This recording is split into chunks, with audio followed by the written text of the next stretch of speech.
Hello friends, ಎಲ್ಲರಿಗೂ ನಮಸ್ಕಾರ. ಕವಿತೆ ಕಿರಣ ಲೋಕಕ್ಕೆ ಸ್ವಾಗತ. ಧನುರ್ಮಾಸದಲ್ಲಿ ಮಾಡುವಂಥ ಪೂಜೆನ ನಾವು ಭಕ್ತಿ ಶ್ರದ್ಧೆಯಿಂದ ಮಾಡಿದಾಗಷ್ಟೇ ನಮಗೆ ಫಲ ಅನ್ನೋದು ಸಂಪೂರ್ಣವಾಗಿ ದೊರೆಯುತ್ತದೆ.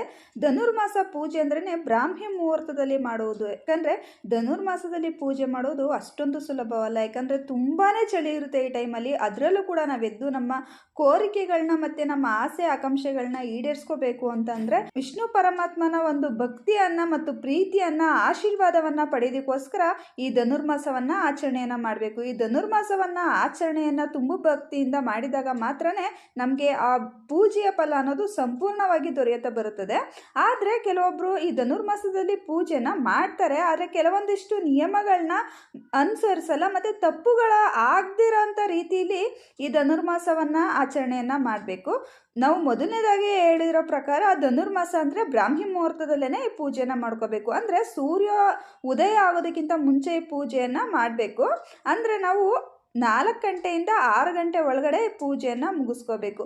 ಧನುರ್ಮಾಸ ಸಂಪೂರ್ಣವಾಗಿ 1 ತಿಂಗಳು ಇರುತ್ತೆ. 1 ತಿಂಗಳು ನೀವು ಮಾಡ್ತೀನಿ ಅಂದರೆ ತುಂಬ ಸಂತೋಷ ಮಾಡಬಹುದು. ಅಥವಾ ನೀವು ಕೆಲವೊಂದು ಕಾರಣಾಂತರಗಳಿಂದ ನೀವು 5 ದಿನ, 9 ದಿನ, 11 ದಿನ, 21 ಕೂಡ ನೀವು ದಿನನೂ ಕೂಡ ಮಾಡ್ಬೋದು. ಯಾಕಂದರೆ ಧನುರ್ಮಾಸ ಅಂದರೆ ತುಂಬಾ ಚಳಿ ಇರುತ್ತೆ. ಹಾಗೆಯೇ ತುಂಬ ಮಡಿ ಮೈಲಿಗೆಯಿಂದ ಈ ಧನುರ್ಮಾಸವನ್ನು ಆಚರಣೆಯನ್ನು ಮಾಡಬೇಕಾದ್ರಿಂದ ಆರೋಗ್ಯದ ದೃಷ್ಟಿಯಿಂದಲೂ ಮತ್ತು ನಿಮ್ಮ ಅನುಕೂಲಕ್ಕೆ ತಕ್ಕಂತೆ ನೀವು ಯೋಚನೆಯನ್ನು ಮಾಡಿ ನೀವು ಎಷ್ಟು ದಿನ ಮಾಡಬೇಕು ಅನ್ನೋದನ್ನ ಆಯ್ಕೆ ಮಾಡ್ಕೊಳ್ಳಿ.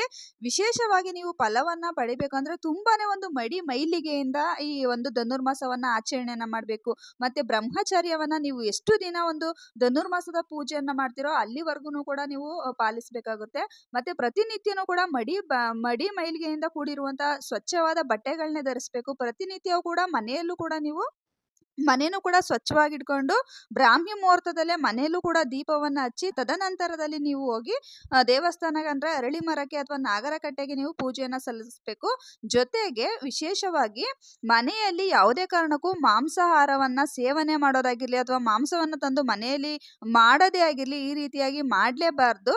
ಜೊತೆಗೆ ನೀವು ಪೂಜೆ ಎಲ್ಲ ಮಾಡಾದಾದ್ಮೇಲೆ ನೀವು ಮನೆಗೆ ಬರ್ತಿರಲ್ವಾ ಪೂಜೆ ಮುಗಿಸಿ, ಆವಾಗ ನೀವು ಹಗಲಿನ ಸಮಯದಲ್ಲಿ ನಿದ್ದೆನ ಮಾಡಬಹುದು ಅಂತ ಎಷ್ಟೊಂದು ಜನ ಕೇಳ್ತಿರ್ತಾರೆ. ಈ ತಪ್ಪನ್ನ ಯಾರು ಕೂಡ ಮಾಡಬೇಡಿ. ಯಾಕಂದ್ರೆ ನಾವು ಒಂದು ಪೂಜೆ ವ್ರತಗಳನ್ನ ಮಾಡಿದಾಗ ನಾವು ತುಂಬಾ ಭಕ್ತಿಯಿಂದ ಇರಬೇಕು.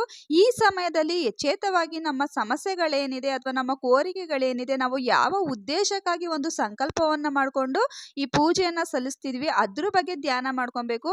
ಜೊತೆಗೆ ವಿಷ್ಣು ಪರಮಾತ್ಮ ಬ್ರಹ್ಮ, ವಿಷ್ಣು, ಮಹೇಶ್ವರ ಅರಳಿ ಮರದಲ್ಲಿ ಅಂದ್ರೆ ಅಶ್ವತ್ಥ ವೃಕ್ಷದಲ್ಲಿ ವಾಸವಾಗಿರ್ತಾರೆ. ಜೊತೆಗೆ ಲಕ್ಷ್ಮಿಯ ಅನುಗ್ರಹವು ಕೂಡ ಒಂದು ಅಶ್ವತ್ಥ ವೃಕ್ಷವನ್ನ ನಾವು ಪ್ರದಕ್ಷಿಣೆ ಮಾಡಿದಾಗ ದೊರೆಯುತ್ತದೆ ಅಂತಾನೆ ಹೇಳ್ತಾರೆ. ಈ ರೀತಿ ಇಷ್ಟೊಂದು ಮಹತ್ವವನ್ನ ಹೊಂದಿರುವಂತಹ ಒಂದು ಧನುರ್ಮಾಸದಲ್ಲಿ ನಾವು ವಿಶೇಷವಾಗಿ ವಿಷ್ಣುವಿನ ಆರಾಧನೆಯನ್ನ ಮಾಡಬೇಕು ಹಗಲಿನ ಸಮಯದಲ್ಲಿ.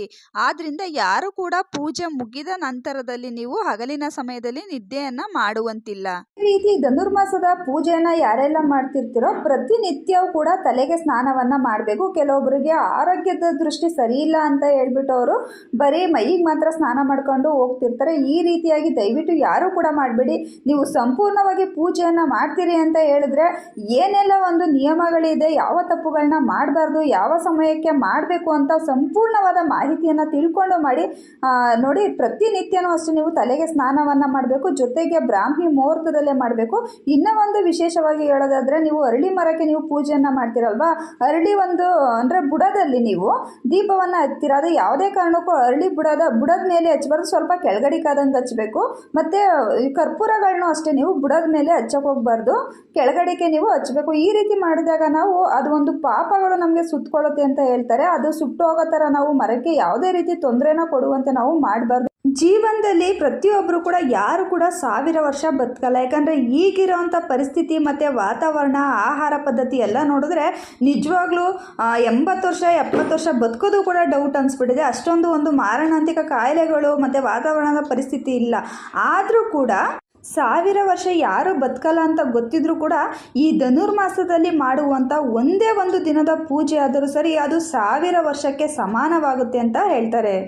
ಆದ್ದರಿಂದ ಪ್ರತಿಯೊಬ್ಬರು ಕೂಡ ದಟ್ಟಾಗಿ ಕೆಲವೊಂದಿಷ್ಟು ನಿಯಮಗಳನ್ನ ಅನುಸರಿಸಿ ನೀವು ಮಾಡಿದ್ದೆ ಆದರೆ ಒಂದು ಪೂಜೆ ಫಲ ಅನ್ನೋದು ಸಂಪೂರ್ಣವಾಗಿ ದೊರೆಯುತ್ತದೆ ಅಂತಲೇ ಹೇಳ್ಬೋದು. ಇವತ್ತಿನ ಈ ಚಿಕ್ಕ ಮಾಹಿತಿ ಫ್ರೆಂಡ್ಸ್ ನಿಮಗೆಲ್ಲ ಇಷ್ಟ ಆಗಿದ್ರೆ, ಯಾರೆಲ್ಲ ನಮ್ಮ ಚಾನಲ್ನ ಹೊಸ್ದಾಗಿ ನೋಡ್ತಿದ್ರೋ ಪ್ಲೀಸ್ ರಿಕ್ವೆಸ್ಟ್ ಮಾಡ್ತಿದ್ದೀನಿ, ಸಬ್ಸ್ಕ್ರೈಬ್ ಮಾಡ್ಕೊಂಡು ನೋಡಿ. ಜೊತೆಗೆ ವಿಡಿಯೋಗೊಂದು ಲೈಕ್ ಕೊಡೋದನ್ನ ಮರಿಬೇಡಿ. Thank you.